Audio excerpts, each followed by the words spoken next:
Hello and welcome everyone. उम्मीद करते हैं आप सब बहुत अच्छे होंगे। आज का यह वीडियो शिक्षक भर्ती परीक्षाओं के लिए बहुत ही सिलेक्टेड है। इस वीडियो में कुल हम 65 जीएस के सेलेक्टेड प्रश्नों को पढ़ेंगे जो कि प्राथमिक शिक्षक भर्ती और जूनियर एडेड शिक्षक भर्ती दोनों परीक्षाओं के लिए बहुत ही इंपॉर्टेंट होगा। तो आइए बिना टाइम गवाए वीडियो हम शुरू करते हैं। जो भी नए दर्शक हैं आपसे बता दूं, यह वीडियो आप टारगेट टीचर 68500 चैनल पर देख रहे हैं। मेरा नाम है राहुल मिश्रा। आइए वीडियो शुरू करते हैं। और वीडियो की क्वालिटी अगर किसी को भी साफ ना दिख रही हो तो स्क्रीन पे आप टच करिए। स्क्रीन पे टच करने के बाद राइट साइड में कॉर्नर पे 3 डॉट ऐसे दिखाई देंगे। यहाँ पे टच करेंगे आप तो वीडियो की क्वालिटी बढ़ाने का ऑप्शन होगा। वहाँ से वीडियो की क्वालिटी आप बढ़ा लेंगे, वीडियो साफ साफ आपको दिखने लगेगा। चलिए सीधे पहले प्रश्न की ओर चलते हैं। और देखिए एग्जाम जूनियर एडेड एग्जाम बहुत ही नज़दीक है, तो इससे आपके तैयारी का आकलन भी होगा क्योंकि इसमें मिक्स क्वेश्चन है जीएस के, ठीक है, सामान्य अध्ययन के, सामान्य ज्ञान के, ठीक है। तो देखिए निम्नलिखित में से किसने सबसे पहले यूरोप को भारत से अवगत कराया था। और देखिए एक सही तरीका मैं आपको बता दूं, बस आप 20 सेकंड का टाइम आपका चाहिए। आप क्वेश्चन पढ़िए, क्वेश्चन पढ़ने के बाद खुद आंसर सोचिए। जब मैं सही आंसर बताऊं तो उसे मैच कराइए आप, और उसके बाद आखिरी में जितने भी आपके प्रश्न गलत होंगे उनको नोट कर लीजिएगा कि कौन कौन से प्रश्न आपके गलत हुए। जैसे अगर यह प्रश्न आपका गलत हो गया तो आपको यह पता चल जाएगा कि अभी थोड़ा सा जो कह सकते हैं प्राचीन इतिहास या मध्यकालीन इतिहास, जिस भी टॉपिक का क्वेश्चन आपका गलत होगा वो आपको पता चल जाएगा। फिर दोबारा एक बार उसका रिवीजन कर लीजिएगा आप। संविधान से क्वेश्चन गलत होगा तो संविधान एक बार देख लीजिएगा, ठीक है। जिस भी टॉपिक से गलत होगा आपका क्वेश्चन वो टॉपिक एक बार देख लीजिएगा आप। निम्नलिखित में से किसने सबसे पहले यूरोप को भारत से अवगत कराया था। तो यहाँ पे सही आंसर होगा पहला, सिकंदर, ठीक है। अलेक्जेंडर भी इसी का नाम था। और बहुत ही सिलेक्टेड टोटल 65 प्रश्न हैं जो कि कई बार एग्जाम में पूछे गए हैं। अगला देखते हैं, निम्नलिखित में से कौन सा बीसी का सही संक्षेप है, ठीक है। बीसी का सही संक्षेप क्वेश्चन नंबर 2 बिफोर क्राइस्ट, तीसरा ऑप्शन यहाँ पे सही होगा। फटाफट करेंगे, बहुत टाइम नहीं इसमें लेंगे इस वीडियो में। अगला क्वेश्चन देखेंगे, स्वतंत्रता आंदोलन के दौरान रविंद्रनाथ टैगोर ने नाइटहुड की उपाधि किस घटना के विरोध में वापस कर दिया। मोस्ट इंपॉर्टेंट प्रश्न है, कई बार पूछा गया है। स्वतंत्रता आंदोलन के दौरान रविंद्रनाथ टैगोर ने नाइटहुड की उपाधि किसके विरोध में वापस कर दिया था। क्वेश्चन नंबर 3 का सही आंसर होगा जलियांवाला बाग हत्याकांड के विरोध में, ठीक। क्वेश्चन बी ऑप्शन सही होगा।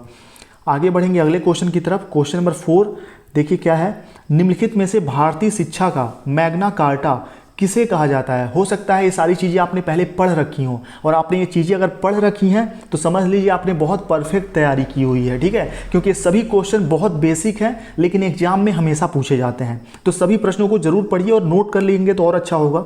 निम्नलिखित में से भारतीय शिक्षा का मैग्ना कार्टा किसे कहा जाता है। क्वेश्चन नंबर 4, ठीक है, वुड्स डिस्पैच को, ये ऑप्शन सही होगा यहाँ पे। अगला देखते हैं, गुलामगिरी नामक पुस्तक किसने लिखी थी। गुलामगिरी नामक पुस्तक किसने लिखी थी। क्वेश्चन नंबर 5 सही आंसर है ज्योतिबा फुले, ज्योतिबा फुले, सी ऑप्शन यहाँ पे सही हो जाएगा। नेक्स्ट क्वेश्चन पे चलेंगे हम। स्वतंत्रता के समय भारतीय राष्ट्रीय कांग्रेस के अध्यक्ष कौन थे। स्वतंत्रता के दौरान भारतीय राष्ट्रीय कांग्रेस के अध्यक्ष कौन थे। क्वेश्चन नंबर 6 का सही आंसर है जेबी कृपलानी, बी ऑप्शन यहाँ पे सही है। वैसे सभी क्वेश्चन बहुत ही सटीक हैं, सही हैं। किसी भी क्वेश्चन में आपको कोई भी कंफ्यूजन हो तो कमेंट बॉक्स में बताइएगा, उसको सुधार कर दिया जाएगा। अगला देखते हैं, बक्सर की लड़ाई के बाद बंगाल के नवाब की गद्दी पर किसे बिठाया गया। बक्सर की जो लड़ाई हुई थी उसके बाद जो बंगाल की गद्दी थी यानी कि बंगाल का राजा एक तरह से किसको बनाया गया। क्वेश्चन नंबर 7 तो मीर जफर को बनाया गया, ठीक है, सी ऑप्शन सही हो जाएगा। और बक्सर की लड़ाई कब हुई थी ये भी बहुत इंपॉर्टेंट है, तो 1764 में हुई थी बक्सर की लड़ाई।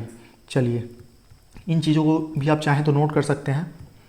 अगला देखते हैं, भारत का राष्ट्रीय गान पहली बार कब गाया गया था। भारत का राष्ट्रीय गान सबसे पहले कब गाया गया। तो यहाँ पे 4 ऑप्शन है। क्वेश्चन नंबर 8 इसका सही आंसर हो जाएगा 1911 कलकत्ता अधिवेशन में, ठीक है, ध्यान रखिएगा। 1911 में कलकत्ता अधिवेशन में सबसे पहले भारतीय राष्ट्रीय गान गाया गया था। और जो है कलकत्ता अधिवेशन, जो अधिवेशन से रिलेटेड भी क्वेश्चन पूछे जाते हैं तो इनको भी आप एक बार देख लीजिएगा। अगला क्वेश्चन देखेंगे।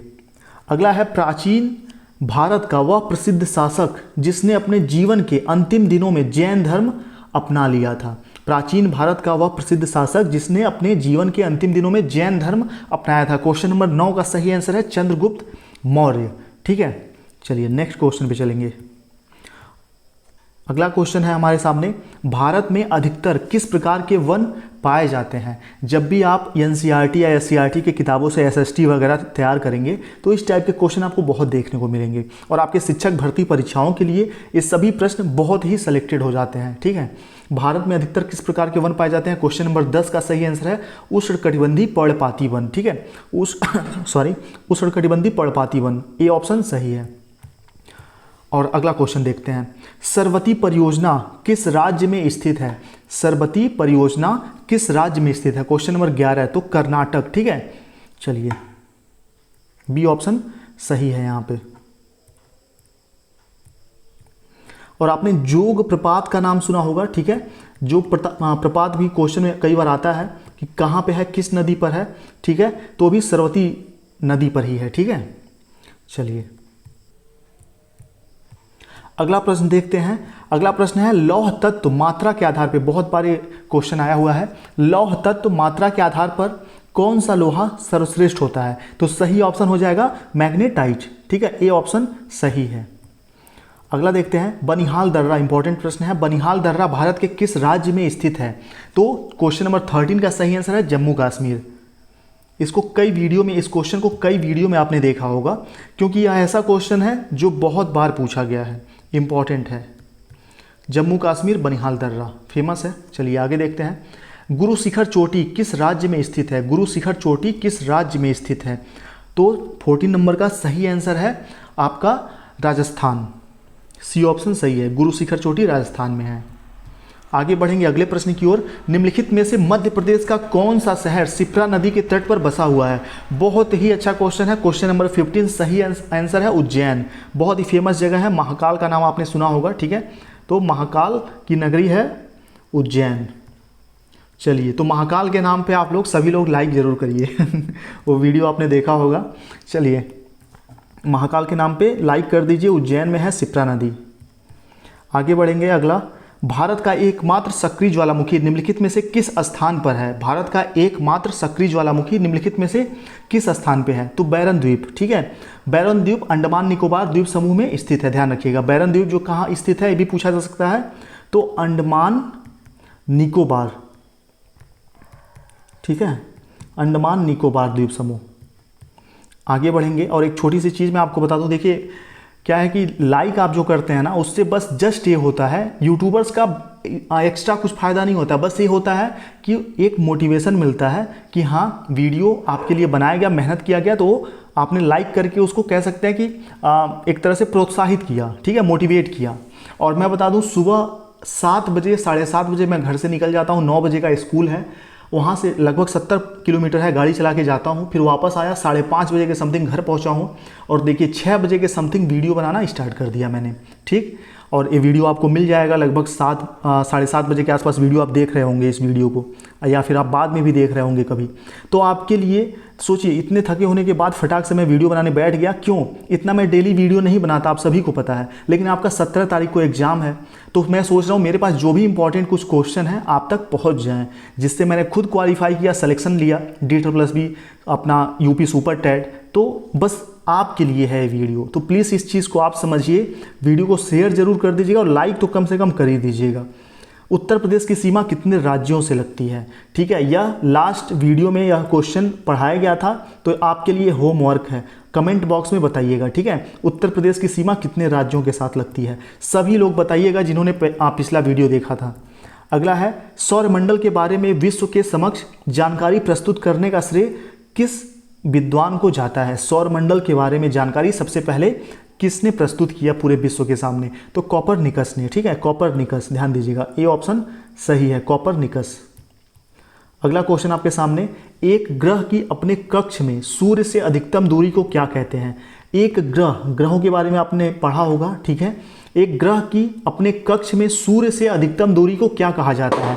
Question number 19 अपसौर। ठीक है, बी ऑप्शन सही होगा यहाँ पे, अपसौर।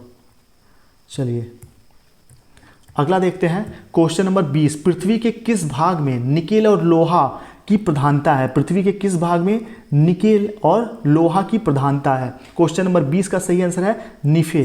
ठीक है, बी ऑप्शन सही होगा। आगे देखते हैं। और हाँ, कंफ्यूज मत होइएगा, जो पिछला क्वेश्चन है नीफे यहाँ लिखा हुआ है, पृथ्वी का कोर आपने पढ़ा होगा, ठीक है, इसी को कहते हैं, ठीक, अलग चीज़ नहीं है, कंफ्यूज मत होइएगा अगर आपने अलग ये पढ़ा हुआ है तो। अलग अलग किताबें आप पढ़ेंगे तो सेम चीज़ें, सेम आंसर आपको अलग अलग तरह से वहाँ मिलेंगे, तो कंफ्यूज नहीं हुआ करिए इस चीज़ को लेके, ठीक है। अगला है 21वां, क्वेश्चन नंबर 21। क्वेश्चन नंबर 21 आपके सामने है, इसका सही आंसर बताइए। गारो, खासी तथा जैनिता जनजातियां किस राज्य में निवास करती हैं? क्वेश्चन नंबर 21, इसका सही आंसर है मेघालय। आया हुआ प्रश्न है एग्जाम में, ठीक है। गारो, खासी ये सब क्या है? जनजातियां हैं। किस राज्य में निवास करती हैं? तो मेघालय में, बी ऑप्शन सही हो जाएगा। अगला क्वेश्चन देखते हैं, स्वर्ण सिंह समिति, बहुत इंपॉर्टेंट है, स्वर्ण सिंह समिति, ठीक है। स्वर्ण सिंह समिति की सलाह क्या थी, क्या सलाह दिया था उन्होंने? क्वेश्चन नंबर 22, इसका सही आंसर हो जाएगा, आपने पढ़ लिया होगा, देख लिया होगा। क्वेश्चन नंबर 22 का सही आंसर भारतीय संविधान में मौलिक कर्तव्यों को शामिल करने का, ठीक है, ऑप्शन सी सही हो जाएगा यहाँ पे। भारतीय संविधान में मौलिक कर्तव्यों को शामिल करने का सलाह किस समिति ने दिया था? तो स्वर्ण सिंह समिति ने दिया था यह चीज़, बहुत ही इंपॉर्टेंट है ये प्रश्न। अगला देखते हैं, राष्ट्रपति पूरे देश में या इसके किसी भी हिस्से में अनुच्छेद 352 के तहत राष्ट्रीय आपातकाल किस स्थिति में घोषित कर सकते हैं? बाह्य आक्रमण, सशस्त्र विद्रोह, आंतरिक अशांति, ठीक है। तो आपने संविधान पढ़ा होगा, 17 अक्टूबर को जिन लोगों का भी एग्जाम है, अगर आपने संविधान पढ़ा है जो कि आपके सिलेबस में है, एग्जाम में आएगा भी क्वेश्चन इस टॉपिक से जीएस के अंदर, ठीक है, या प्राइमरी सुपर टेट की भी आप तैयारी कर रहे हैं या यूपी टेट की तैयारी कर रहे हैं, तो ये क्वेश्चन आपके यूपी टेट, सुपर टेट और जूनियर एडेड परीक्षा के लिए इंपॉर्टेंट है। तो संविधान आपने पढ़ा है तो इसका सही आंसर कमेंट बॉक्स में जरूर बताइएगा आप लोग, ठीक है। आंसर मैं पिन कर दूंगा कमेंट बॉक्स में ही। अगला देखते हैं, भारतीय संविधान में संशोधन का प्रस्ताव किस देश के संविधान से लिया गया है? भारतीय संविधान में संशोधन का प्रस्ताव किस देश के संविधान से लिया गया है? 24 का सही आंसर है दक्षिण अफ्रीका से। संविधान मैंने वैसे पढ़ाया हुआ है पूरा डिटेल में। संविधान की 8वीं अनुसूची में कितनी भाषाएं हैं? संविधान की 8वीं अनुसूची, क्वेश्चन नंबर 25 का सही आंसर है 22 भाषाएं, ठीक है। आगे देखेंगे अगला प्रश्न, जूम कर देता हूं थोड़ा सा। देखिए क्वेश्चन नंबर 26 आपके सामने है, निम्नलिखित अनुच्छेद में से किसके अनुसार भारत के राष्ट्रपति को क्षमा, राहत या छूट देने या किसी अपराध के दोषी व्यक्ति को किसी भी अपराध की निलंबित, अनुमोदन या यात्रा करने की शक्ति है? तो सही आंसर हो जाएगा अनुच्छेद 72 के अंतर्गत, ठीक है। अगले प्रश्न पे चलेंगे। अगला प्रश्न हमारे सामने है, निम्नलिखित में से किस शब्द का भारत के संविधान में कोई जिक्र नहीं है? क्वेश्चन नंबर 27 का सही आंसर है बजट, ठीक है। इस शब्द का कहीं पे भी जिक्र नहीं है भारतीय संविधान में। आगे बढ़ते हैं, भारत में किसी शहर का पहला नागरिक कौन होता है? भारत में किसी शहर का, ध्यान दीजिएगा, किसी शहर का सबसे पहला नागरिक कौन होता है? क्वेश्चन नंबर 28, मेयर, ठीक है। जब आप पढ़ेंगे उत्तर प्रदेश के जो सरकारी किताबें हैं तो उसमें नागरिक शास्त्र करके एक किताब आपने देखा होगा, ठीक है, नागरिक शास्त्र, इसी किताब से सभी क्वेश्चन लिए गए हैं यूपी एससीईआरटी से। अगला देखते हैं, और आप सभी को पता है यूपी का एग्जाम आप दे रहे हैं तो एससीईआरटी की किताबों से क्वेश्चन आना बिल्कुल पॉसिबल है। महिला आयोग के राष्ट्रीय अध्यक्ष को कौन नियुक्त करता है या नामांकित करता है? महिला आयोग के राष्ट्रीय अध्यक्ष को कौन नियुक्त या फिर नामांकित करता है? 29वां क्वेश्चन है, केंद्र सरकार, ध्यान दीजिएगा, केंद्र सरकार, ठीक है। अगले प्रश्न की तरफ चलेंगे, द्विसदनी विधायिका निम्नलिखित में से किस सरकार की एक विशेषता है? द्विसदनी विधायिका निम्नलिखित में से किस सरकार की एक विशेषता है? क्वेश्चन नंबर 30, सही आंसर है संघीय व्यवस्था, सी ऑप्शन सही होगा यहाँ पे, ठीक है। आगे बढ़ेंगे अगले प्रश्न की तरफ, बांग्लादेश में प्रवेश करने के बाद ब्रह्मपुत्र नदी को किस नाम से जाना जाता है? बांग्लादेश में जब ब्रह्मपुत्र नदी प्रवेश करती है तो उसको किस नाम से जाना जाता है? तो सही आंसर हो जाएगा यहाँ पे सी, जमुना नदी, ठीक है। आगे देखते हैं, छोटा नागपुर पठार निम्नलिखित में से किसके लिए विश्व प्रसिद्ध है? छोटा नागपुर का पठार आपने सुना होगा कई बार, तो यह किस चीज़ के लिए पूरे विश्व में प्रसिद्ध है? क्वेश्चन नंबर 32 का सही आंसर है खनिज के लिए, ठीक है। छोटा नागपुर का पठार, बी ऑप्शन सही हो जाएगा यहाँ पे। आगे बढ़ेंगे अगले प्रश्न की ओर, पृथ्वी के भूपर्पटी में कौन सा तत्व प्रचुर मात्रा में पाया जाता है? पृथ्वी के भूपर्पटी में कौन सा तत्व प्रचुर मात्रा में पाया जाता है? 33वां प्रश्न है। इसका सही आंसर हो जाएगा एल्यूमिनियम। ठीक है, एल्यूमिनियम पाया जाता है प्रचुर मात्रा में पृथ्वी के भूपर्पटी में। आगे बढ़ते हैं। अगला है विश्व का सबसे ऊंचा ज्वालामुखी पर्वत कोटोपैक्सी कहाँ स्थित है? विश्व का सबसे ऊंचा, ध्यान दीजिएगा, विश्व का सबसे ऊंचा ज्वालामुखी पर्वत।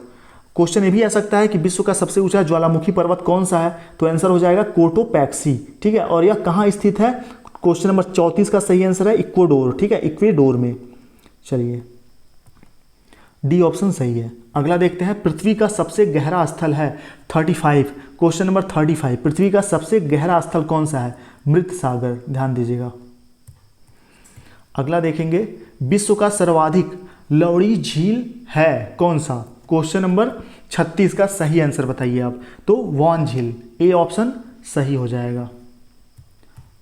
अगला देखते हैं। क्वेश्चन नंबर 37, किस महाद्वीप को श्वेत महाद्वीप के नाम से जाना जाता है? और अभी तक आप वीडियो देख रहे हैं, नए हैं, अभी तक सब्सक्राइब नहीं किया तो चैनल से जुड़ जाइएगा सब्सक्राइब करके, क्योंकि इस चैनल पे कम वीडियोस मिलेंगे लेकिन आपके लिए बहुत ही हेल्पफुल होंगे।